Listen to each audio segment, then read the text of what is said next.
ધારાસભ્ય હાર્દિક પટેલે કર્યો છે મોટો દાવો। વિરમગામ જિલ્લો બનશે જ તેવો દાવો હાર્દિક પટેલે કર્યો છે। ધારાસભ્યએ પોતાના મત વિસ્તાર માટે મોટી જાહેરાત કરી છે। વિરમગામ જિલ્લો બનશે એટલે નળકાંઠા તાલુકો બનશે। મહત્વનું છે જે અમદાવાદ જિલ્લાના વિરમગામના નળકાંઠા વિસ્તારમાં આવેલા કુમરખાણ ખાતેના એક કાર્યક્રમમાં હાર્દિક પટેલે આ દાવો કર્યો છે। વિરમગામ જિલ્લો બનશે એટલે નળકાંઠા તાલુકો બનશે। ધારાસભ્ય હાર્દિક પટેલે મોટો દાવો કર્યો છે। કાર્યક્રમ દરમિયાન વિરમગામમાં એક કાર્યક્રમ હતો।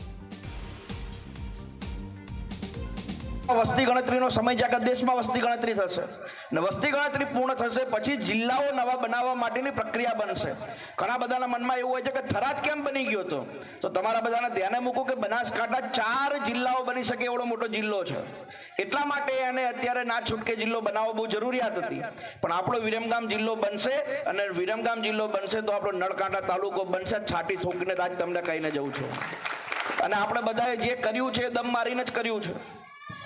આટલા વર્ષોથી ચૂંટણી થતી હતી, કોઈ 5000 જીતતું નતું, કાંઠાવાળાને બધા કામે લાગી ગયા, 52,000 જીતાડી દીધો। અરવલ્લીના શામળાજીની